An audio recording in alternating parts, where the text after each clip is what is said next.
देखिए आज अपन देखेंगे दंड प्रक्रिया संहिता का अध्याय 9। ये भरण पोषण से संबंधित है। इसमें पहले तो धारा 125 देखी कि धारा 125 में किस किस का भरण पोषण है। पत्नी का, संतान का, ये तो आप जानते हैं। इसके अलावा माता पिता का, है ना। तो 3 लोगों का भरण पोषण के संबंध में पत्नी, संतान और माता पिता, ये याद रखना है आपको। माता पिता का भरण पोषण भी 125 में आता है, ठीक है ना।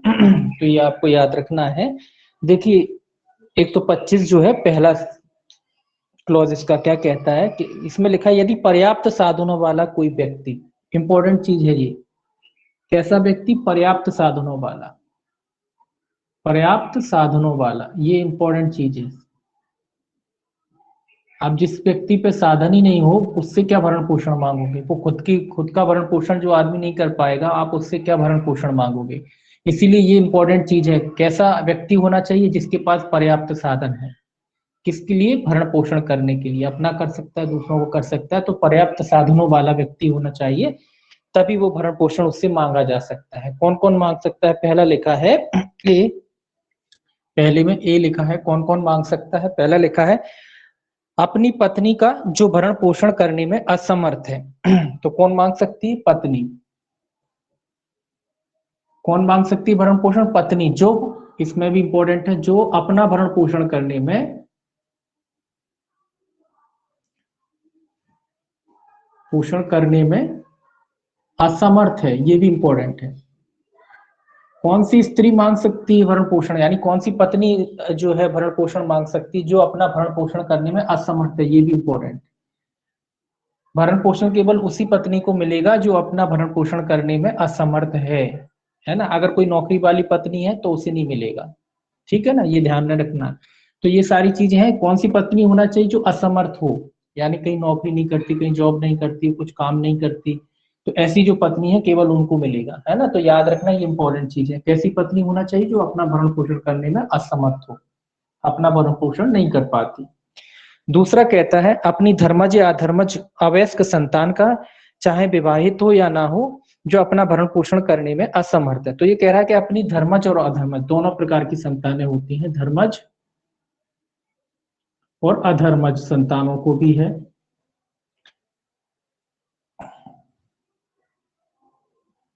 अधर्मज, अपनी धर्मज और अधर्मज संतान, अधर्मज अधर्मज अवयस्क संतान, यहां लिखा है कैसी संतान? अवयस्क, अवयस्क संतान। ये भी अपना भरण पोषण करने में जो समर्थ नहीं है। अवयस्क संतान चाहे विवाहित हो या ना हो, अपना भरण पोषण करने में असमर्थ है। तो अवयस्क है, अवयस्क के मामले में विवाह का कोई मतलब नहीं है, चाहे वो विवाहित हो भी सकते हो नहीं भी हो सकते, तो भी भरण पोषण करना पड़ेगा। कैसी संतान है? ये भी अपना भरण पोषण करने में सक्षम नहीं है। तो धर्मज भी आते हैं इसमें, अधर्मज भी आते हैं, दोनों प्रकार की संतानें आती हैं इसमें। और अवयस्क संतानों के बारे में कह रहा है कैसी संतान है? जो अवयस्क है, चाहे विवाहित हो या ना हो, इससे फर्क नहीं। क्योंकि अवयस्क है ना, अवयस्क के मामले में विवाहित का कोई औचित्य नहीं, तो चाहे विवाहित हो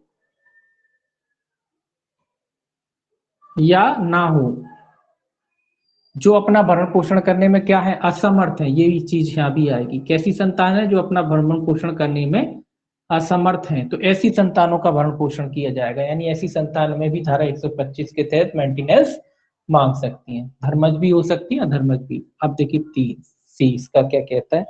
अपनी धर्मज या अधर्मज संतान का जो विवाहित पुत्री नहीं है, इसमें आ जाएगा जिसने वयस्कता प्राप्त कर ली है, जहां ऐसी संतानें किसी शारीरिक या मानसिक असमानता या क्षति के कारण अपना भरण पोषण करने में असमर्थ है। यहाँ भी धर्मज अधर्मज संतान है, लेकिन अंतर क्या है? देखिए धर्मज और अधर्मज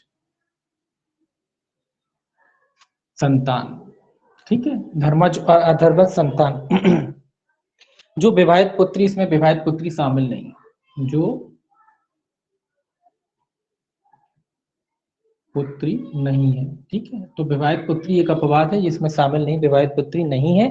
जिसने वयस्क थे, ये कैसे हैं? ये अवयस्क थे, है ना, इसीलिए यहाँ कौन है? ये वयस्क है।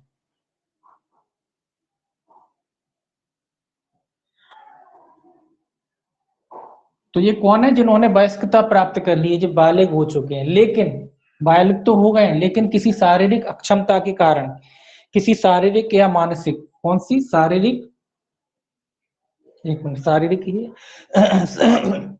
शारीरिक या फिर मानसिक, कोई अक्षमता है इन्हें, है ना, शारीरिक या मानसिक अक्षमता के कारण। तो ये वयस्क तो हैं, वयस्क तो हैं, लेकिन कैसे हैं, शारीरिक या मानसिक रूप से अक्षम है ना, विकलांग हो सकता है, कोई मानसिक रूप से कम बुद्धि का हो सकता है, इस तरीके के बच्चे हैं, तो ये अपना भरण पोषण खुद नहीं कर पाते, तो ऐसे बच्चों को भी धारा 125 के तहत भरण पोषण मिलेगा, लेकिन इसमें विवाहित पुत्री शामिल नहीं है, ये अपवाद। अगर वयस्क की बात कहें तो विवाहित पुत्री उसमें शामिल नहीं। क्यों नहीं शामिल है विवाहित पुत्री? अगर वयस्क है, विवाहित पुत्री है, तो फिर उसका भरण पोषण कौन करेगा? उसका पति करेगा, है ना, इसीलिए उसका भरण पोषण कौन करेगा? उसका पति करेगा, इसीलिए वो इसमें शामिल नहीं है ना। तो ये कह रहा है विवाहित पुत्री वगैरह है तो वो इसमें शामिल नहीं। तो ये क्या कर सकती है, ये भरण पोषण मांग सकते हैं ये लोग। अब मान लो यहाँ पे ये क्वेश्चन आता है कि कोई अविवाहित, कोई अवयस्क है लेकिन विवाहित पुत्री है, कोई विवाहित पुत्री है और अवयस्क है, तो क्या वो मांग सकती है भरण पोषण अपने पिता से? तो वो एक अलग चीज हो जाती, तो वो वहां पिता से मांग सकती है, वहां उसका पिता को देना पड़ेगा, वो एक अलग एक्ट आता है, तो पिता से मांग सकती है। अगर अवयस्क है और विवाहित है तो पिता से वो मांग सकती है, ठीक है ना, ये अलग चीज है। ये क्या, तो कौन कौन मांग सकता है इसमें? पत्नी मांग सकती है जो अपना भरण पोषण करने के लिए सक्षम नहीं है, धर्मज अधर्मज अवयस्क संतान है और वो भरण पोषण अपना नहीं कर पाती है, चाहे विवाहित हो या ना हो, इससे फर्क नहीं पड़ता क्योंकि अवयस्क है, तो ऐसे मामले में भी क्या, वो अपना भरण पोषण मांग सकते हैं। धर्मज अधर्मज संतान अगर वयस्क है लेकिन किसी शारीरिक या मानसिक अयोग्यता के कारण वो अपना भरण पोषण नहीं कर सकते, तो वो भी भरण पोषण मांग सकते हैं 125 में, लेकिन इसमें विवाहित स्त्री शामिल नहीं है। अगला है अपने पिता या माता का जो भरण पोषण करने में असमर्थ है, जी लास्ट है डी, माता पिता। माता पिता, ये भी माता पिता कैसे हैं? जो अपना भरण पोषण नहीं कर पाते हैं ना, जो पूरी तरीके से बच्चों पे निर्भर है, ऐसे माता पिता, है ना। तो कौन से माता पिता? कोई माता पिता ऐसा नहीं कि नौकरी करता था पेंशन मिलनी, तो वो माता पिता नहीं आएगा इसमें, केवल वो माता पिता जो असमर्थ है, अपना भरण पोषण नहीं कर पाते, वो माता पिता भी अपने संतानों से क्या कर सकते हैं? संतानों से मेंटेनेंस मांग सकते हैं, ठीक है। तो कौन कौन मांग सकता है? ये क्लॉज वाइज भी याद रखना, वैसे आता नहीं लेकिन आ भी सकता है। एक में पत्नी है, दो बी और सी में क्या है? बच्चे हैं ये, एक में पहले में अवयस्क है और दूसरे में वयस्क है, ठीक है। और तीसरे चौथे में कौन है? माता पिता है। यानी 125 ऐसे पूछ लिया, 125 डी, इसमें कौन है? माता पिता का भरण पोषण। 125 का पहला था, पहले का ए, इसमें कौन है? पत्नी है। तो इस तरीके से भी याद रखना है ना, पहले में पत्नी है, बी और सी में क्या है? बालक है, बच्चे हैं, है ना,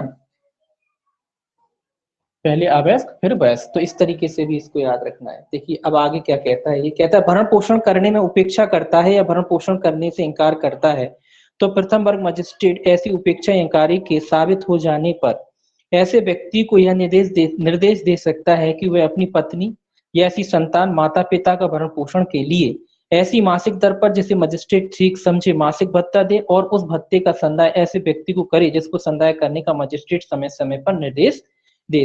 तो ये कह रहा है कि ऐसा कोई व्यक्ति, ऐसा कोई व्यक्ति, ऐसा कोई भी व्यक्ति हो सकता है ना, व्यक्ति शब्द आया है, तो ऐसा कोई भी व्यक्ति जो इन लोगों का भरण पोषण करने की अपेक्षा करता है, उपेक्षा करता है, उपेक्षा करता है मतलब इनका मेंटेनेंस नहीं करता, तो ये लोग कहाँ आवेदन लगा सकते हैं? ये भी याद रखना है, प्रथम वर्ग मजिस्ट्रेट के पास। कहाँ लगेगा?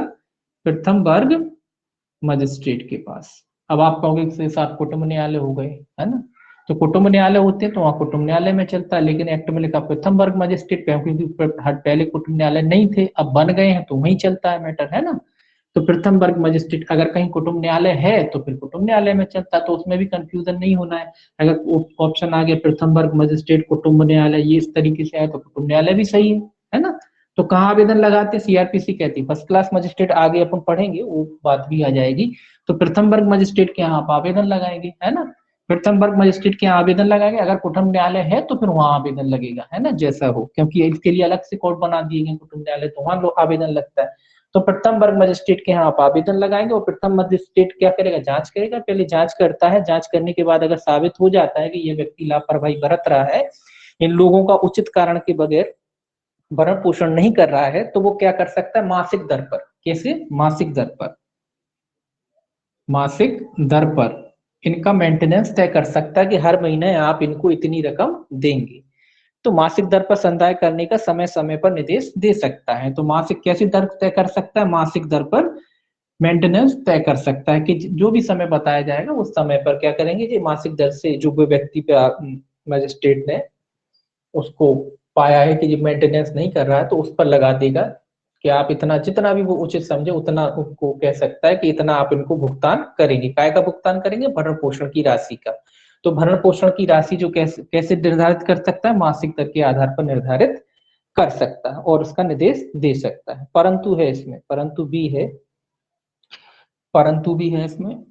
परंतु क्या कहता है देखिए, परंतु कहता है मजिस्ट्रेट खंड खा, खंड खा में कौन थे? धर्मज अधर्मज संतान थी, अवयस्क संतान, इसके बारे में। परंतु मजिस्ट्रेट खंड खा में निर्दिष्ट अवयस्क पुत्री के पिता को निर्देश दे सकता है कि वह उस समय तक ऐसा भत्ता दे जब तक वह वयस्क नहीं हो जाती। यदि मजिस्ट्रेट का समाधान हो जाता है कि ऐसी अवयस्क पुत्री के लिए वह विवाहित हो, पति के पास पर्याप्त साधन है, जो अपन ने इसमें कहा था ना कि भैया उसमें पिता से मांग सकती है। अवयस्क, मान लो किसी व्यक्ति ने अपनी लड़की की विवाह कर दिया जो अवयस्क थी, जो बालिग नहीं थी, है ना, नाबालिग थी, उसका विवाह कर दिया। अब उसका पति भी, स्वाभाविक सी बात है कि भैया वो भी नाबालिग होगा या कम उम्र का होगा। अब वो व्यक्ति जो है, उसका पति जो है, वो भी भरण पोषण करने के लिए सक्षम नहीं है। किसका? इसका, लड़की का, पुत्री का, है ना, पुत्री का जो है भरण पोषण करने के लिए सक्षम नहीं। तो न्यायालय यहाँ उसके पिता को, किसके पिता को? लड़की के पिता को आदेश देगा कि आप किसका भरण पोषण करें? अपनी बेटी का भरण पोषण करें। कब तक करेंगे? जब तक वो लड़की वयस्क नहीं हो जाती, है ना, जब तक वयस्क नहीं हो जाती तब तक वो भरण पोषण कौन करेगा? पिता करेगा। किस स्थिति में करेगा? अगर उसका पति सक्षम नहीं है। तो न्यायालय किसको आदेश दे सकता है? लड़की के पिता को। कौन सी लड़की के पिता को? जो अवयस्क है ना। तो ये याद रखना, ये इस पे भी क्वेश्चन बन सकता है कि अवयस्क लड़की अपने पिता से भरण पोषण पा सकती? बिल्कुल पा सकती है, अगर उसका पति सक्षम नहीं है तो। कौन सी लड़की? अवयस्क। वयस्क लड़की नहीं पा सकती, केवल अवयस्क। अगर लड़की अवयस्क है तो वो अपने पिता से भरण पोषण पा सकती है। और कब तक पाएगी? जब तक वो वयस्क नहीं हो जाती, उसके बाद उसका दायित्व पति का हो जाएगा। तो पति अगर सक्षम नहीं है तो वो पिता से भरण पोषण पा सकती है, ये कह रहा है इसका परंतु पहला। दूसरा परंतु देखिए इसका, दूसरा परंतु कहता है यह और कि इस उपधारा के अधीन भरण पोषण के लिए मासिक भत्ते से संबंधित कार्रवाई के दौरान मजिस्ट्रेट आदेश दे सकता है कि वह अपनी पत्नी या ऐसी संतान, पिता या माता के अंतरिम भरण पोषण और ऐसी कार्रवाइयों के लिए खर्चे की ऐसी राशि दे जिसे मजिस्ट्रेट उचित समझे, और उस राशि का संदाय ऐसे व्यक्ति को करे जिसको संदाय करने का मजिस्ट्रेट समय समय पर निर्देश दे। तो ये कह रहा है अंतरिम टाइप की बात कह रहा है। अंतरिम, अंतरिम का मतलब क्या है? अभी मासिक भत्ता तय नहीं हुआ है, जो भत्ता है वो तय नहीं हुआ है, कार्रवाई चल रही है, भत्ता तय नहीं हुआ है ना, भत्ता तय नहीं है अभी, वो कार्रवाई चल रही है। ये तो आप जानते हैं कार्रवाई तो लंबी चलती है, अब कार्रवाई चल रही है ना, कार्रवाई चल रही। तो मजिस्ट्रेट जो है, चाहे वो चाहे वो पत्नी, सभी के बारे में कह रहे हैं, चाहे पत्नी, संतान, माता पिता, इनमें सभी के बारे में कह रहे हैं कि अगर कार्रवाई चल रही तो मजिस्ट्रेट को अगर ठीक लगता है तो वो अंतरिम आदेश पारित कर सकता है कि भैया जब तक जो फैसला नहीं आ जाता भरण पोषण का, भरण पोषण तय नहीं हो जाता, तब तक आप इन लोगों के जो भी माता पिता हो सकते, पत्नी हो सकती, संतान हो सकती, इनका भरण पोषण करते रहें। क्या करते रहें? भरण पोषण। जब तय हो जाएगी उसके हिसाब से कर देंगे। अभी आप फलानी इतनी रकम है, और जो भी खर्चा वगैरह इनका हो रहा है, वकील वगैरह का जो भी खर्चा होता है वो खर्चा भी दें इनको, और इनको कुछ भी, कुछ रकम, थोड़ी बहुत कुछ रकम वो तय कर सकता है कि जब तक देते रहे जब तक भरण पोषण की राशि तय नहीं हो जाती। काय की राशि नहीं तय हो जाती? भरण पोषण की राशि तय नहीं हो जाती, तब आप तक कुछ जो भी न्यायालय उसको उचित लगता है कुछ रकम आपको इसको देते रहे, और जो खर्चा है वो भी इनको दिला सकता है न्यायालय। ठीक है, ये अंतरिम कर सकता है, और जब फाइनल हो जाएगा तो उसके हिसाब से उसमें मैनेजमेंट कर दिया जाएगा, अगर ज्यादा होती तो उसके हिसाब से दिला दिया जाएगा, है ना। तो जब तक अंतरिम भरण पोषण तय कर सकता है।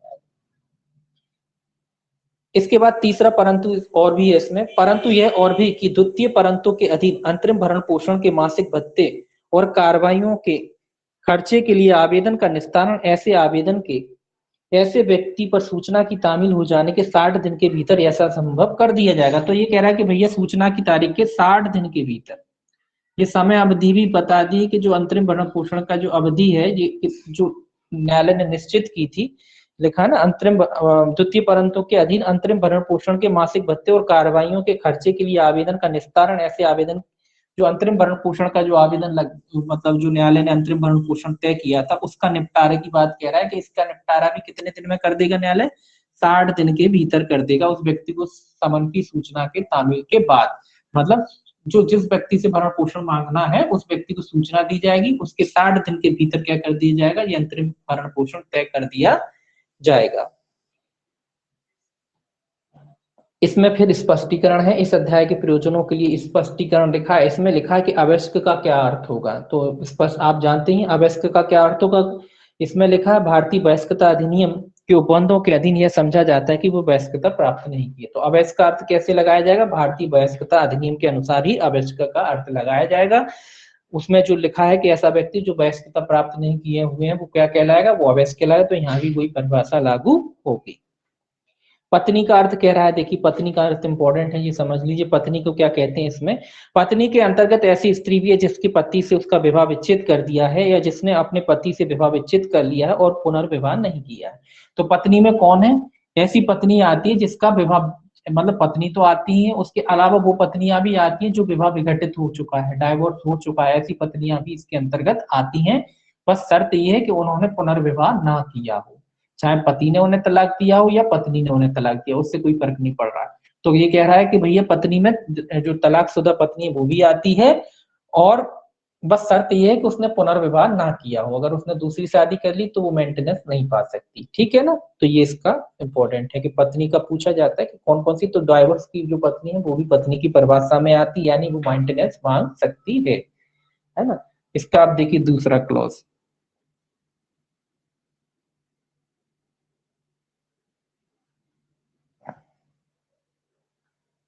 इसका दूसरा क्लॉज देखिए, दूसरा क्लॉज क्या कहता है। दूसरा क्लॉज कहता है भरण पोषण अथवा अंतरिम भरण पोषण संबंधी भत्ते और कार्रवाइयां संबंधी खर्चे आदेश की तारीख से अथवा जैसा आदेश हो प्रार्थना की तारीख से भरण पोषण अथवा अंतरिम भरण पोषण संबंधी भत्ते एवं कार्रवाइयां संबंधी खर्चे जैसी भी स्थितियों संदेह होंगे। ये क्या कह रहा है, ये कह रहा है कि भरण पोषण और अंतरिम भरण पोषण भत्ते और कार्रवाई संबंधी खर्चे आदेश की तारीख से, मतलब कब से दिए जाएंगे। ये कह रहा है कि जो भत्ते आदि जो मिलते हैं ना, जो भत्ता ही कहेंगे इसे, जो भत्ता मिलता है वो कब से दिया जाएगा, किस तारीख से, कब से लागू होगा। जैसे मेंटेनेंस जो मिल रहा है वो कब से लागू होगा, तो इसमें लिखा भत्ते आदेश की तारीख से अथवा जैसा आदेश हो। दो चीजें, या तो आदेश की तारीख से लागू होंगे या फिर जैसा न्यायालय आदेश करे, जैसा आदेश करे, आदेश करे, दोनों ही बातें, या तो आदेश की तारीख से लागू होंगे या फिर जैसा न्यायालय आदेश करे उस तारीख से वो भत्ते दे होंगे। अब कभी कभी क्या होता है, काफी टाइम लंबा लग जाता है, वैसे लिखा तो है कि कम जल्दी करो, लेकिन होता तो व्यवहारिकता में तो होता ही नहीं, तामील ही नहीं हो पाती है ना। तो फिर क्या करता है न्यायालय, न्यायालय व्यवहारिकता में ये करता है कि जो भत्ता तय करता है वो पूर्व से ही तय करता है और उसके बाद उस पर ब्याज भी मिलता है ना, तो इस तरीके से तय किया जाता है। तो ये कह रहा है कि भैया भत्ता कैसे तय होगा, आदेश की तारीख से तय होगा या फिर जैसा न्यायालय आदेश करे उसके अनुसार भत्ता तय किया जाएगा, उस तारीख से तय किया जाएगा, खर्चे वगैरह सब। तीसरा देखिए भत्ता मतलब खर्चे वगैरह, जो भी खर्चे वगैरह भत्ता वगैरह है वो सब आदेश की तारीख से तय किए जाएंगे या फिर न्यायालय ने जो तारीख दी है उस तारीख से उसको तय किया जाएगा। तीसरा देखिए क्या कहता है, यदि कोई व्यक्ति जिसे आदेश दिया गया हो उस आदेश का अनुपालन करने में पर्याप्त कारण के बिना असफल रहता है तो उस आदेश के प्रत्येक भंग के लिए ऐसा कोई मजिस्ट्रेट दे रकम में से ऐसी रीति से उद्धृत किए जाने के लिए वारंट जारी कर सकता है जैसी रीति जुर्माने को उद्धृत करने के लिए उपबंधित है, और उस वारंट के निष्पादन के पश्चात प्रत्येक माह के ना चुकाए गए भरण पोषण अथवा अंतरिम भरण पोषण संबंधी भत्ते एवं कार्रवाई संबंधी खर्चे जैसी भी स्थिति हो या उसके किसी भाग के लिए ऐसी व्यक्ति को 1 माह तक की अवधि के लिए अथवा यदि वह उसके पूर्व चुका दिया जाता है तो चुका देने तक की समय अवधि के लिए कारावास से दंडादेश दे सकता है। अब ये कह रहा है कि भैया कोई व्यक्ति है, जो कई लोग कहते हैं ना कि भरण पोषण देते ही नहीं है ना, कि न्यायालय ने तय कर दिया चाहे भरण पोषण तय किया हो या अंतरिम भरण पोषण तय किया हो, अब कोई व्यक्ति जो है उसको चुकाता नहीं, देता नहीं, मना करता है ना, देता नहीं है, न्यायालय ने भरण पोषण तय कर दिया फिर भी 2-2 3-3 महीने टांगे रहते हैं तो ये देता नहीं है, तो न्यायालय क्या करेगा। तो न्यायालय यही कह रहा है कि न्यायालय जो भी रकम हो, चाहे भरण पोषण हो चाहे जो खर्चों की रकम हो, दोनों की बातें कह रहा है, उन रकम को कैसे वसूल करेगा, जैसे जुर्माने को वसूल किया जाता है, जैसे जुर्माने की रकम को वसूल किया जाता है। सॉरी कहाँ था ये, तीसरा है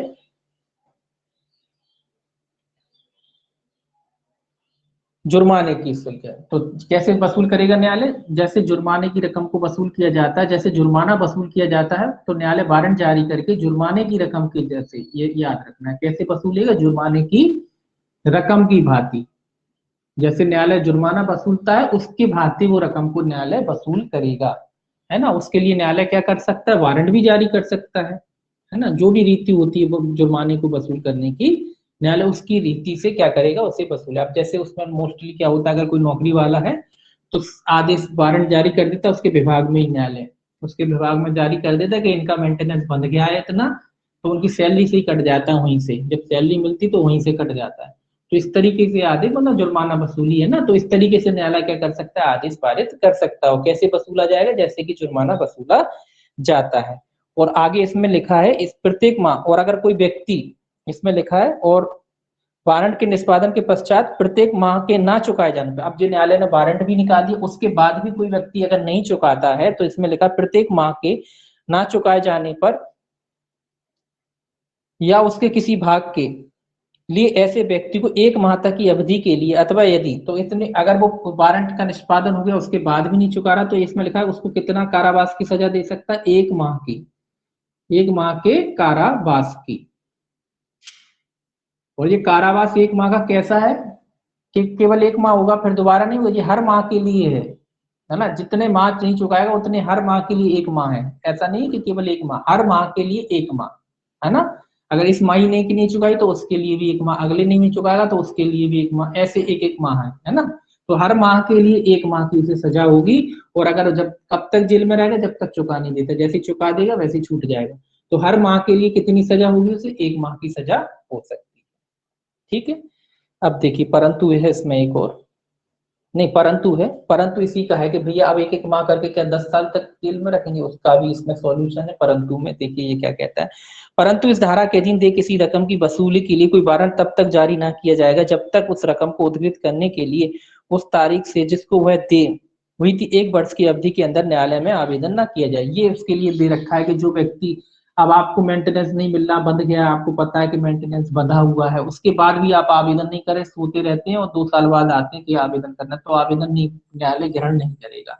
तो आपको जो आवेदन है कितने वर्ष के भीतर, 1 वर्ष के भीतर भीतर करना पड़ेगा। आपको जो मेंटेनेंस नहीं मिल रहा है तो उसके लिए आपको आवेदन कब करना पड़ेगा, 1 वर्ष के भीतर भीतर आवेदन करना पड़ेगा, तभी न्यायालय आपके आवेदन को स्वीकार करेगा, अन्यथा वो वारंट उसको जारी नहीं करेगा, है ना। तो ये आवेदन कब करेंगे आप, 1 वर्ष के भीतर भीतर। अगर आपकी किस्तें चूक जाती हैं, जो लोग, कई लोग की चूक जाती हैं, चुकाते हैं लोग जानबूझ के, तो अगर किस्तें चूकती हैं तो उसमें क्या करना पड़ेगा, आपको 1 वर्ष के भीतर आवेदन करना पड़ेगा, ठीक है। अगर 1 वर्ष के बाद करेंगे तो फिर वो आवेदन न्यायालय ग्रहण नहीं करेगा, या कह लीजिए वो रकम ही नहीं दिलाएगा फिर, है ना। अब आगे देखिए एक और परंतु है दूसरा, यदि ऐसा व्यक्ति इस शर्त पर भरण पोषण करने की प्रस्तावना करता है, जो कि नॉर्मल है, ये भी इंपॉर्टेंट है, उसकी पत्नी उसके साथ रहे और वह पति के साथ रहने से इंकार करती है, तो ऐसा मजिस्ट्रेट उसके द्वारा कथित इंकार के किन्हीं आधारों पर विचार कर सकता है और ऐसी प्रस्तावना के किए जाने पर भी वह इस धारा के अधीन आदेश दे सकता है यदि उसका समाधान हो जाता है कि ऐसा आदेश देने के लिए न्याय संगत आधार। तो ये तो कॉमन वाली बात है, हर 125 में यही वकील दूसरे पार्टी का यही कहता है कि भैया वो पत्नी संग में रहे। तो वो ये कह रहा है कि जब अगर कोई पक्षकार दूसरा, वो पार्टी जो पति, मान लीजिए पति क्या आप लगाता है कि भैया भरण पोषण देने के लिए तैयार है, लेकिन पत्नी क्या करे, पति के साथ रहे, भरण पोषण देने को तैयार है लेकिन पत्नी को उसके साथ रहना पड़ेगा, ये वो शर्त लगाता है, तो न्यायालय उस शर्त को, जो शर्त लगाई है उसने, उसकी जांच करेगा, है ना। और स्वाभाविक सी बात है, न्यायालय पत्नी से कहेगा कि आप पति के साथ क्यों नहीं रहती, पति के साथ रहिए। और अगर वो न्यायालय उसके बाद भी कहता है, अगर पत्नी उपयुक्त कारण बताती है पति के साथ ना रहने के, अगर वो उपयुक्त कारण बताती है और न्यायालय अगर उसके कारणों से संतुष्ट हो जाता है कि नहीं पत्नी उपयुक्त कारण है जिसकी वजह से पति के साथ नहीं रह रही है, तो भी न्यायालय फिर अगर चाहे तो भरण पोषण तय कर सकता है। अगर न्यायालय को लगता है कि पत्नी कोई उपयुक्त कारण है जिसकी वजह से पति के साथ रहने से इंकार कर रही है, तो फिर न्यायालय भरण पोषण तय कर सकता है। अगर उसको ये लगता है कि कोई बगैर कारण के पत्नी पति से रहने से के साथ इनकार करे तो फिर वो भरण पोषण तय नहीं करेगा। तो दोनों चीजें हैं इसमें। अगर उपयुक्त कारण है तो न्यायालय भरण पोषण तय कर देगा, अगर उपयुक्त कारण नहीं है तो फिर न्यायालय भरण पोषण की राशि को तय नहीं करेगा, यानी भरण पोषण नहीं दिलाएगा। ठीक है, अब आगे देखिए स्पष्टीकरण। इसमें लिखा है यदि पति ने अन्य स्त्री से विवाह कर लिया है और वह रखेल रखता है तो वह उसकी पत्नी द्वारा उसके साथ रहने से इनकार का न्याय संगत आधार माना जाएगा। ये दो आधार बताए हैं कि अगर क्या लिखा है, यदि पति ने अन्य स्त्री से विवाह कर लिया है, यानी तो या तो अन्य स्त्री से क्या कर लिया है पति ने, दूसरा विवाह कर लिया है, विवाह कर लिया है, विवाह कर लिया है, या तो पहली शर्त ये है कि अगर पति ने जो है अन्य विवाह कर लिया है अन्य स्त्री से, है ना, तो स्त्री से ही करेगा, तो लिखा नहीं अन्य स्त्री से क्या कर लिया, विवाह कर लिया है, या क्या करता है वो कोई रखेल रखता है, इसमें लिखा है ना, या कोई वो रखेल रखता है, मतलब रखेल मतलब बगैर शादी के किसी स्त्री को रखे हुए हैं, तो इस तरीके का कोई अगर आधार है तो ये पत्नी का, कौन सी पत्नी का, जो भरण पोषण मांग रही है उस पत्नी का उस पति के साथ रहने से इनकार करने का पर्याप्त कारण होगा। यानी पत्नी इन दो आधारों पर उसके साथ रहने से इनकार कर सकती है, मना कर सकती है।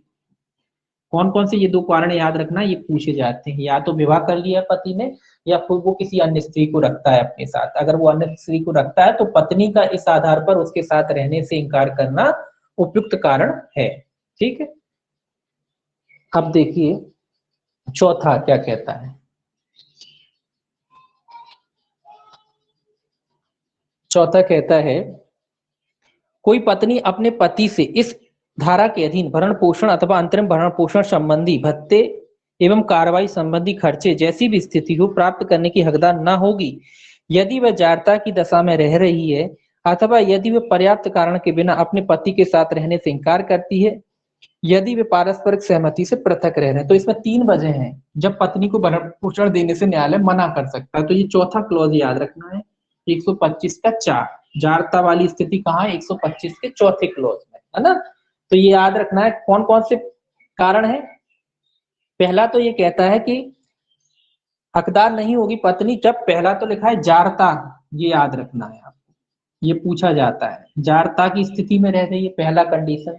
दूसरी कंडीशन कह रहा है कि पर्याप्त कारण के बिना, पर्याप्त कारण के बिना पति के साथ रहने से इनकार करती, कोई कारण ही नहीं है, अथवा यदि पारस्परिक सहमति से, पारस्परिक सहमति से, है ना।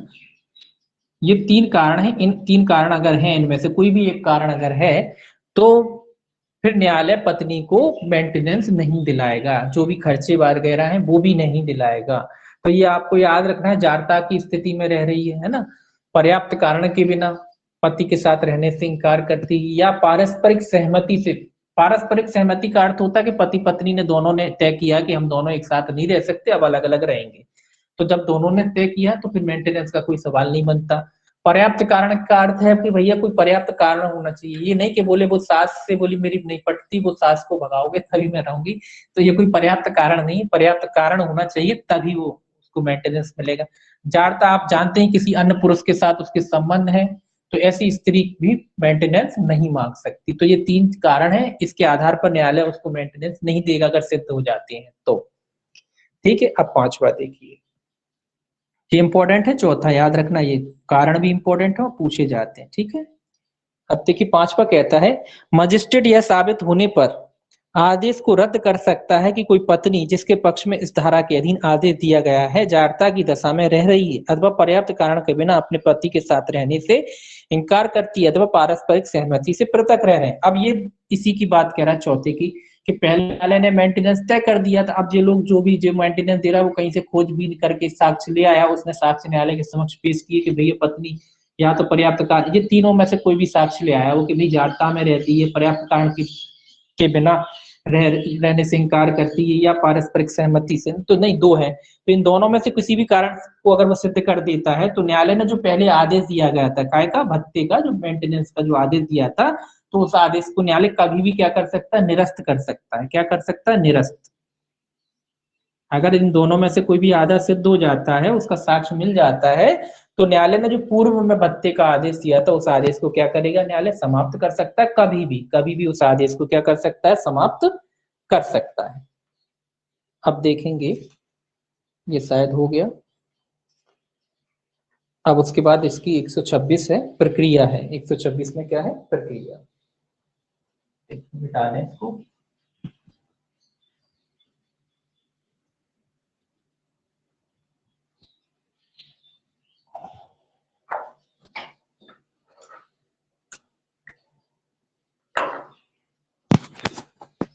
देखिए सेक्शन 126 ये है प्रक्रिया। सेक्शन 126 में क्या दे रखा है, मोबाइल 126 में दे रखा है प्रक्रिया। कैसे प्रक्रिया का पालन किया जाएगा 126 में बताया गया। देखिए इसमें पहला क्लॉज क्या कहता है। पहला क्लॉज कहता है किसी व्यक्ति के विरुद्ध धारा 125 के अधीन कार्रवाई किसी ऐसे जिले में की जा सकती है। अब ये कह रहा है कि भाई कार्रवाई कहाँ की जाएगी। सबसे पहली तो यही बात आता है कि कार्रवाई कहाँ करेगी, कोई भी पक्षकार है तो कार्रवाई कहाँ करेगा। इसमें भी 3 लिखी है। पहला लिखा है जहां वह है अथवा, जहां वह है ना, जो पत्नी करेगी ना पति के खिलाफ, मेंटेनेंस कौन मांगेगा, पत्नी मांगती है ना, तो पत्नी कहाँ करेगी, जहां वो है, जहां वो रहती है वहां से कर सकती है। दूसरा, जहां वह या उसकी पत्नी निवास करते हैं, जहां वह या पत्नी निवास करते हैं, निवास करते हैं मतलब जहां भी पति पत्नी का घर होता है ना, निवास स्थान होता है, वहां से भी किया जा सकता है। तीसरा, जहां उसने अंतिम बार यथा स्थिति अपनी पत्नी के साथ या अधर्मज संतान की माता के साथ निवास किया। तो जहां अंतिम बार निवास किया है, अंतिम बार निवास किया है, किसी भी स्थान पर अंतिम बार निवास किया, चाहे अपनी पत्नी के साथ किया चाहे बच्चों के साथ निवास किया, तो तीनों जगहों पे कुल मिला के जहां पत्नी वर्तमान में रह रही है वहां पे आवेदन कर सकती है, जहां पत्नी निवास करती है वहां पे आवेदन कर सकती है, या अंतिम बार पत्नी ने जहां पति के साथ निवास किया था या बच्चों के साथ निवास किया था, उन तीनों में से किसी भी जगह पर वो क्या कर सकती है, आवेदन कर सकती है। तो तीनों जगहों में से किसी भी जगह पे क्या कर सकती है, वो आवेदन कर सकती है। और जहां वो रहती है मतलब वर्तमान में जहां रह रही है वहां से कर सकती है, जहां वो पति पत्नी का घर था वहां भी कर सकती है उधर के न्यायालय में। और अगर अंतिम बार निवास का मतलब होता है ना, कई लोग नौकरी पेशा वाले होते हैं, कई जगह जाते रहते हैं, तो जहां भी अंतिम बार रही हो वहां भी अगर आवेदन करना चाहे तो वहां के न्यायालय में भी आवेदन कर सकती है। तो तीनों जगह आवेदन कर सकती है। अब देखिए दूसरा, दूसरा कहता है ऐसी कार्रवाई में सब साक्ष्य ऐसे व्यक्ति की उपस्थिति में जिसके विरुद्ध भरण पोषण के लिए संदाय का आदेश देने की प्रस्तावना है अथवा उसकी व्यक्तिगत हाजिरी से अनुमति दे दी गई, तब उसके प्लीडर की उपस्थिति में लिया जाएगा और उस व्यक्ति से अभिलिखित किया जाएगा जो समन के लिए विहित है। अब ये क्या कह रहा है कि भैया जो भी कार्रवाई होगी व्यक्ति की उपस्थिति में होगी। किस व्यक्ति की, जिससे मेंटेनेंस मांगना, ऐसा तो है नहीं कि उसको सोने वगैरह कर दिया जाए, तो उसकी व्यक्ति की उपस्थिति में होगी। सारे साक्ष्य गवाह वगैरह जो भी होंगे उसकी उपस्थिति में लिए जाएंगे, है ना। अगर उसे छूट दे रखी है उपस्थिति से तो उसके प्लीडर यानी वकील, उसके वकील की उपस्थिति में होगी, है ना। दो बात है, ये दो चीजें याद रखना है। जो व्यक्ति मेंटेनेंस दे रहा है सबसे पहले न्यायालय उसी को उसको तामील कराता है, उसको सुनता है पहले, तो उसकी उपस्थिति में सारे गवाह वगैरह होंगी, सारी कार्रवाई उसी की उपस्थिति में होगी, तभी न्यायालय मेंटेनेंस तय करेगा। अगर उसको उपस्थिति से छूट दी है तो वकील के माध्यम से भी वो उपस्थित हो सकता है और उसके माध्यम से क्या किया जाएगा, न्यायालय ये सारी कार्रवाई तय करेगा मेंटेनेंस वाली। आगे लिखा है, और प्रक्रिया कौन सी होगी, जो समन मामलों, आगे लिखा समन, जैसे समन मामलों में होता है ना, समन किया जाता है फिर बुलाया जाता है, उसी तरीके से इनको बुलाया जाएगा। पहले समन ही होता है, इनको समन भेजा जाता है, नोटिस भेजा जाता है, सूचना भेजा जाता है ना। उपस्थिति के लिए लगती है तारीखें, पहले उपस्थिति होती है उसके बाद सुनवाई होती है। तो उसी तरीके से मतलब जो व्यक्ति को मेंटेनेंस देना उसकी उपस्थिति में ही तय किया जाएगा। अगर छूट है तो वकील के माध्यम से वकील भी उपस्थित हो सकता है उसकी तरफ से। परंतु लिखा है इसमें भी, परंतु ये देखिए परंतु इसमें भी है। परंतु क्या कहता है,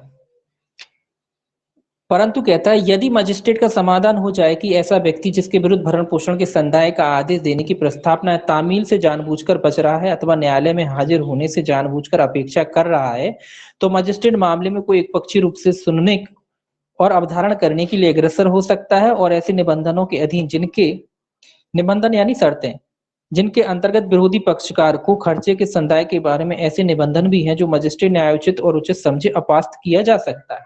ये क्या कह रहा है भैया, ये कह रहा है कि जब न्यायालय को लगता है कि इस पर समन की तामील को जानबूझकर ये बच रहा है, जानबूझकर न्यायालय के समक्ष उपस्थित होने से इनकार कर रहा है, जानबूझकर आता ही नहीं है, उपस्थित ही नहीं होता, तो न्यायालय क्या कर सकता है, एक पक्षीय कार्रवाई, बस इतना याद रखना है, एक पक्षीय कार्रवाई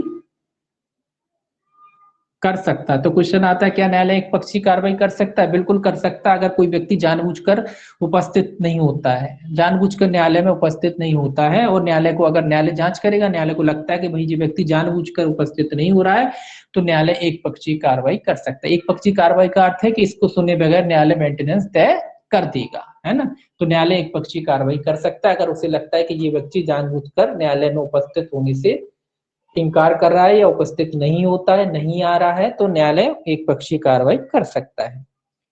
तीसरा देखिए इसका, तीसरा कहता है धारा 125 के अधीन आवेदनों पर कार्रवाई करने में न्यायालय को शक्ति होगी कि वह खर्चों के बारे में ऐसा आदेश दे जो न्याय संगत हो। तो ये कह रहा कि भैया न्यायालय जब रकम मेंटेनेंस की तय करता है तो खर्चे के बारे में भी आदेश दे सकता है कि भैया जो खर्चा हुआ है, पार्टी जो केस लड़ती है उनका दोनों का खर्चा होता है ना, तो खर्चा कौन वहन करेगा, है ना। तो इसके बारे में भी न्यायालय आदेश दे सकता है कि जो भैया पत्नी है उसका जो वकील का खर्चा वो भी दोगे और मेंटेनेंस भी दोगे। तो उसके बारे में भी न्यायालय को अगर उचित लगता है, या न्यायालय कह सकता है कि दोनों अपना अपना खर्चा वहन करेंगे, या ये कह सकता है कि पति ही पत्नी का खर्चा वहन करेगा। तो जैसा भी न्यायालय को ठीक लगता है वैसा वो आदेश कर सकता है। अब देखिए इसके बाद 127 आती है, धारा 127। 127 से भत्ते में परिवर्तन। अभी आपने देखा होगा कि भाई भत्ते में परिवर्तन, कई बार परिवर्तन की जरूरत होती है। ऐसा तो है नहीं कि एक बार भत्ता तय हो गया वो सदियों चले, ऐसा तो होता नहीं है ना। तनख्वाहें भी बढ़ जाती, लोगों की खर्चे भी बढ़ते हैं, तो इस हिसाब से भत्ते में परिवर्तन भी होते रहते हैं। अगर आय बढ़ जाएगी तो भत्ता भी बढ़ जाएगा, आय घट जाएगी तो भत्ता घट भी जाएगा। तो भत्ते में परिवर्तन कितने में दिया है, धारा 127 में। इंपॉर्टेंट है, ये पूछा जाता है कि भत्तों में परिवर्तन किस धारा के तहत किया जा सकता है, 127 के अधीन किया जा सकता है। देखिए इसमें पहला क्लॉज देखिए, ये कहता है धारा 125 के अधीन भरण पोषण अथवा अंतरिम भरण पोषण संबंधी मासिक भत्ते पाने वाले या यथास्थिति अपनी पत्नी या संतान, पिता माता को भरण पोषण अथवा अंतरिम भरण पोषण संबंधी मासिक भत्ता देने के लिए उसी धारा के अधीन आदिष्ट किसी व्यक्ति की परिस्थितियों में तब्दीली साबित हो जाने पर मजिस्ट्रेट भरण पोषण या अंतरिम भरण पोषण में ऐसा परिवर्तन कर सकता है जो वह ठीक समझे। क्या कह रहा है, परिस्थितियों में तब्दीली, मैंने कहा ना परिस्थितियों में तब्दीली हो जाती है ना। परिस्थिति बदल गई है, पहले कुछ और परिस्थिति थी, अब कुछ और परिस्थिति है। पहले 10,000 कमाता था, 20,000 कमा रहा, 50,000 कमा रहा है ना। तो वो परिवर्तन हो गया है। तो जब वो परिवर्तन हो गया है तो न्यायालय क्या कर सकता है, उस व्यक्ति के भत्ते में भी परिवर्तन कर सकता है। अगर घट जाएगी तो घटा भी देगा, ऐसा नहीं घटती नहीं, घट भी जाएगी, अगर आय घट जाएगी तो भत्ता भी घट जाएगा। तो अगर परिस्थितियों में परिवर्तन हो जाता है तो न्यायालय भत्ते में भी परिवर्तन कर सकता है। अब परिस्थिति ऐसी थी, मान लीजिए एक उदाहरण के लिए ये भी मान लीजिए कि पहले पत्नी थी, बच्चों को अलग से मिलता है मेंटेनेंस, अभी बच्चा छोटा था, अब स्कूल जाने लगा, उसके खर्चे बढ़ गए, तो स्वाभाविक सी बात है कि जो बच्चा उसके मेंटेनेंस जो दे रहा है न्यायालय, वो बढ़ेगा कि नहीं बढ़ेगा। स्कूल की फीस वगैरह ये सब कौन देता है, पिता देगा। तो भले ही माता के संग रह रहा है लेकिन खर्चा तो पिता ही को देना पड़ेगा ना, तो वो खर्चा क्या होगा। अब परिस्थितियां बदल गई है, पहले स्कूल नहीं जाता था, अब स्कूल जाता है, तो जो खर्चा बढ़ा है वो कौन देगा, वो पिता को देना पड़ेगा। तो न्यायालय क्या कर सकता है, भत्ते में परिवर्तन कर सकता है। दूसरा देखिए इसका क्या कहता है, दूसरा कहता है जहां मजिस्ट्रेट को यह प्रतीत होता है कि धारा 125 के अधीन दिया गया कोई आदेश किसी सक्षम सिविल न्यायालय के किसी विनिश्चय के परिणाम स्वरूप रद्द या परिवर्तित किया जाना चाहिए, वहां वह यथास्थिति उस आदेश को तदनुसार रद्द कर देगा या परिवर्तित कर देगा। ये कह रहा है धारा 125 का आदेश अगर किसी सिविल न्यायालय के आदेश द्वारा, कैसे, सिविल न्यायालय के आदेश द्वारा, सिविल न्यायालय के आदेश द्वारा उसको क्या किया जा सकता है, इसमें लिखा है कौन सा दूसरा, सक्षम सिविल न्यायालय के किसी विनिश्चय के परिणाम स्वरूप उसको रद्द, मतलब सिविल न्यायालय का जो विनिश्चय हुआ है, सिविल न्यायालय ने कोई उसमें अपना फैसला, विनिश्चय मतलब फैसला, सिविल न्यायालय के किसी फैसले के अनुसार उसको रद्द या निलंबित करा जाना चाहिए, तो न्यायालय इस अधिनियम के तहत उस आदेश को रद्द या निलंबित भी कर सकता है। अब आपको सिविल न्यायालय के अधीन कैसा विनिश्चय हो गया, क्या बात आ गई, सिविल न्यायालय की क्या बात होगी, सिविल न्यायालय की ये बात आ गई कि कभी कभी जैसे यहाँ तो मासिक भत्ता तय कर रहा है न्यायालय, है ना, मासिक भत्ता तय कर रहा है, सिविल न्यायालय में कोई मामला इनका चला तो वहां पे इन्होंने इकट्ठा एक साथ ले लिया अपना कि भैया मेंटेनेंस का जो रकम था इकट्ठा दे दो, रूढ़ियों के अनुसार जो भी होता है इकट्ठा इनका निपटारा हो गया और खत्म हो गया।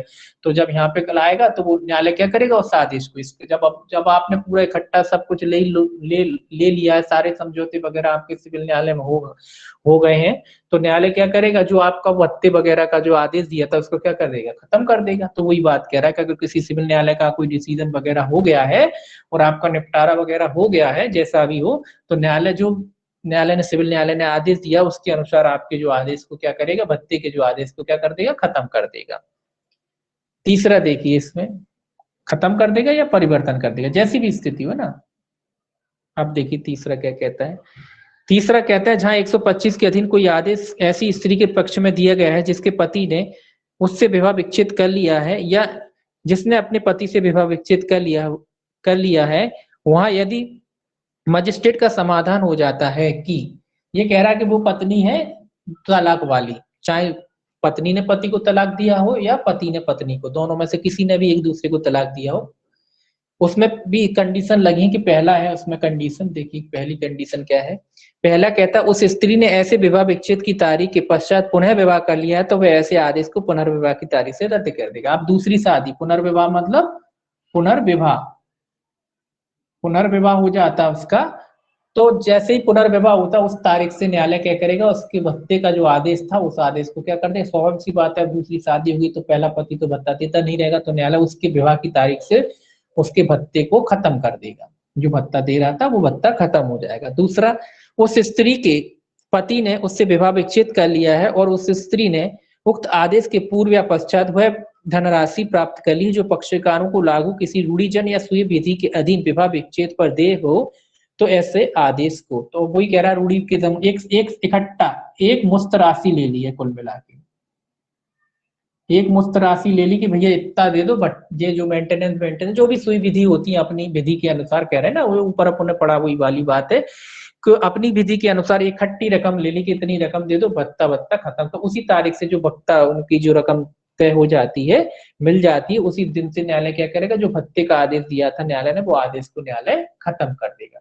जब इकट्ठा ले लिया तो खत्म। ये बड़े आपने देखा वो बड़े बड़े लोग इकट्ठा लगाते हैं कि 10 करोड़ चाहिए 20 करोड़ चाहिए, है ना, तो इकट्ठा ले लेते हैं, बस इकट्ठा ले लिया, फिर मेंटेनेंस का रट्टा नहीं, इकट्ठा दे दिया वो खत्म हो जाता है। जो भी विधि होती है अपनी अपनी अपनी हर समाज में अलग अलग होती है प्रथाएं, तो उसके अनुसार इकट्ठा प्रथा अगर ले लिया है, एक मुश्त रकम ले ली है, तो न्यायालय जो मेंटेनेंस का जो आदेश दिया था उसको क्या करेगा, खत्म कर देगा। अब इसमें भी पहला और दूसरा है, बी में भी। पहला देखिए इसमें क्या कहता है। पहला कहता है उस दशा में जिसमें ऐसी धनराशि ऐसे आदेश से पूर्व दी गई थी, उस आदेश के दिए जाने की तारीख से रद्द कर देगा। अब ये कह रहा है कि अगर उस आदेश की धनराशि ऐसे आदेश के पूर्व दी गई थी, जो आदेश था उसके पूर्व दी गई थी, तो कब से निरस्त करेगा, तो उस आदेश में दिए जाने की तारीख से। तो आदेश में जो तारीख दी जाएगी उस तारीख से उसको निरस्त किया जाएगा। अगर पूर्व में ही प्राप्त कर लिया था तो आदेश में दी गई तारीख से, आदेश में दी गई तारीख से उसको निरस्त कर देगा। जो भत्ते का आदेश था कब से निरस्त कर देगा, अगर पूर्व में प्राप्त कर लिया था तो आदेश में दी गई तारीख से। दूसरा कहता है किसी अन्य दशा में उस अवधि की यदि कोई हो जिसके लिए पति द्वारा स्त्री को वास्तव में भरण पोषण किया गया, समाप्ति की तारीख से रद्द कर देगा। तो ये कह रहा है भरण पोषण की समाप्ति पर अगर भरण पोषण पति देता है तो समाप्ति की तारीख से। समाप्ति की तारीख का अर्थ क्या है, जब हर महीने दे रहा था ना, मादा इस महीने का दे दिया तो अगले महीने से जो है उसका भरण पोषण देना बंद हो जाएगा। उस तरीके से न्यायालय क्या कर सकता है, जो भरण पोषण की रकम जो आदेश था वो खत्म हो जाएगा। अगर इस महीने दे दिया तो फिर अगले महीने जो आएगा उसको नहीं देना पड़ेगा, उस तरीके से न्यायालय समाप्त कर देगा। इसके बाद सी है, इसमें सी और है। सी कहता है उस स्त्री ने अपने पति से विवाह विच्छेद प्राप्त कर लिया है और उसने अपने विवाह विच्छेद के पश्चात अपने भरण पोषण अथवा अंतरिम भरण पोषण जो भी स्थितियों के अधिकारों को स्वेच्छा से अभ्यर्पण कर दिया है, तो वह आदेश को उस तारीख से रद्द कर देगा। स्वेच्छा से अभ्यर्पण मतलब सरेंडर कर दिया, उसने कहा कि मुझे नहीं चाहिए, है ना, मुझे नहीं चाहिए, उसने कह दिया कि मुझे नहीं चाहिए भत्ता। अगर पत्नी ऐसा कह देती है, अपने अधिकारों को त्याग देती है, तो अभी न्यायालय उस जब से उसने वो आदेश, जब से पत्नी ने कहा है, त्यागा है अपने आदेशों को, उसी आदेश से वो मेंटेनेंस के आदेश को क्या कर सकता है, बंद कर सकता है। कई स्त्रियां होती जो नहीं लेती, तो अगर वो स्त्री लेने से इनकार कर देती, मना कर देती है, त्याग देती है अपने अधिकार को, तो भी न्यायालय जो आदेश है भरण पोषण का उसको क्या कर देगा, खत्म कर देगा।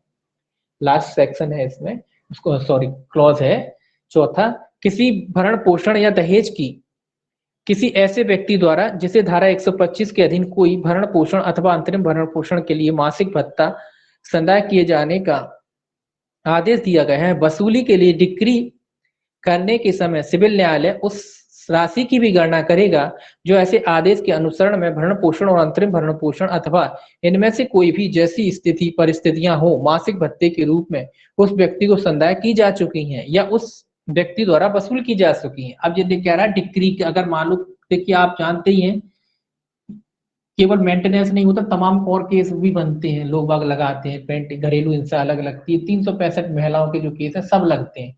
तो ये कह रहा है कि जब भी कोई सिविल न्यायालय ये रकम, सिविल न्यायालय किसी महिला के बारे में जो मेंटेनेंस ले रही है कोई भी डिक्री आदि पारित करेगा, कोई भी डिक्री आदि पारित करता है जब भी कोई सिविल न्यायालय, तो वो इस रकम को भी ध्यान में रखेगा। जैसे मान लीजिए किसी न्यायालय ने, किसी सिविल न्यायालय ने किसी भी केस में जो महिलाओं से संबंधित है, पति और पत्नी से विवाह से संबंधित कोई केस है, उसमें कोई डिक्री पारित करी और मान लीजिए किसी महिला को 10,000 रुपए का उसने बांध दिया या 10,000 रुपए की रकम उसने तय करी, दिलाई थी, और यहाँ पत्नी पहले से ही 5,000 रुपए लिए बैठी है, तो न्यायालय क्या करेगा, ये रकम क्या हो जाएगी, इसमें से माइनस हो जाएगी, फिर कितनी मिलेगी, उसे 5,000 ही मिलेगी, है ना। तो इस तरीके की बात कह रहा है, उसका समायोजन हो जाएगा, इस रकम को भी न्यायालय ध्यान में रखेगा जब कोई सिविल न्यायालय डिग्री पारित करता है। तो जो 125 के तहत जो रकम प्राप्त कर चुके, ऐसा नहीं होगा कि यहाँ भी अलग प्राप्त करें, दूसरा केस लगा दिए कहीं और फिर वहां से भी प्राप्त कर रहे हैं ना, तो इस तरीके से नहीं। तो लोग करती है महिलाएं 125 में अलग ले रही है, तो फिर उसके बाद घरेलू हिंसा अलग लगा दी, वहां से अलग ले रही है, तो वो सारी राशियां जोड़ी जाएंगी। वो पक्षकार जो पक्षकार है उसको ही बताना पड़ेगा, तो दोनों राशियों को क्या करेगा, न्यायालय समायोजन करेगा, देखेगा उन्हें कि यहाँ से भी प्राप्त कर रहे हैं, वहां से भी प्राप्त कर रहे हैं, तो उसमें से न्यायालय फिर अपने हिसाब से डिग्री पारित करेगा। डिग्री पारित कब करेगा, डिग्री पारित करते समय वो इन रकम को भी ध्यान में रखेगा। समायोजन से मतलब ध्यान में रखेगा कि भाई यहाँ इतनी मिल रही, यहाँ इतनी मिल रही, तो उसको एक आइडिया लग जाएगा कि इनको कितना मेंटेनेंस वगैरह देना चाहिए, तो फिर वो उसी हिसाब से क्या करेगा, उसका मेंटेनेंस वगैरह तय करेगा। ठीक है, ये हो गया आपका भरण पोषण का 128 और है इसमें, सेक्शन 128।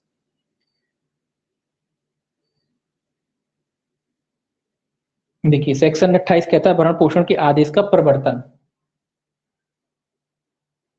ये कहता है भरण पोषण अथवा अंतरिम भरण पोषण और कार्रवाई संबंधी खर्चे जो भी स्थिति हो के आदेश की प्रति उस व्यक्ति को जिसके पक्ष में वह दिया गया है उसके संरक्षक को यदि कोई हो, उस व्यक्ति को जिसने भरण पोषण के लिए भत्ता अथवा अंतरिम भरण पोषण के लिए भत्ता और कार्रवाई संबंधी खर्चे जो भी स्थिति हो दिया जाना है निःशुल्क दी जाएगी। और ऐसे आदेश का प्रवर्तन किसी ऐसे स्थान में जहां वह व्यक्ति है जिसके विरुद्ध वह आदेश दिया गया है किसी मजिस्ट्रेट द्वारा पक्षकार को पहचान के बारे में और दे भत्ते अथवा दे खर्चे जो भी स्थिति हो के ना दिए जाने के बारे में ऐसे मजिस्ट्रेट का समाधान हो जाने पर किया जा सकता है। ये कह रहे हैं कि भैया उसका प्रवर्तन कैसे कराया जाएगा। अब आपने भत्ते का आदेश दे दिया तो उसका प्रवर्तन कैसे होगा, उसका प्रवर्तन कैसे कराएंगे, उसको लागू कैसे कराएंगे। तो इसमें लिखा आदेश की प्रति उस व्यक्ति को, पहले तो जो आदेश की प्रति उस व्यक्ति को निःशुल्क दी जाएगी, कोई इसके लिए शुल्क वगैरह नहीं दिया जाएगा, शुल्क आदि कोई नहीं लिया जाएगा, निःशुल्क बिल्कुल मुफ्त। जो भी व्यक्ति के खिलाफ आदेश पारित किया गया है उसको निःशुल्क प्रदान की जाएगी। उसके संरक्षक वगैरह है तो उसके पक्ष में वह दिया गया उसके संरक्षक को यदि कोई हो या तो उसको दे दी जाएगी या कोई भी संरक्षक वगैरह हो तो उसको दे दी जा सकती है। तो आदेश की प्रति जो है निःशुल्क दी जाएगी। वो कैसे कराई जाएगी, खर्चे वगैरह अगर कोई व्यक्ति नहीं देता है तो वहां का न्यायालय जहां वो व्यक्ति रहता है वहां के न्यायालय के द्वारा उसका प्रवर्तन कराया जाएगा। जहां भी वो व्यक्ति रहता है वहां के न्यायालय के द्वारा क्या कराया जा सकता है, उसका प्रवर्तन कराया जाता है। प्रवर्तन मतलब कैसे वसूलेंगे भैया, आप आदेश तो दे दिए, कैसे वसूलेंगे, तो उसके द्वारा क्या कराया जा सकता है, उसका प्रवर्तन आदि कराया जा सकता है। कुछ नहीं याद रखना है इसमें, केवल प्रवर्तन है। तो सिंपल सी बात है, इसमें तो कोई खास है नहीं। तो ये इसका आपका 128 से कंप्लीट हो गया। बस आज इतना ही रहने दीजिए, मंडे से देखेंगे फिर हम विधि विरुद्ध जमाव वगैरह है, ये वाला जो चैप्टर है अगला विधि विरुद्ध जमाव का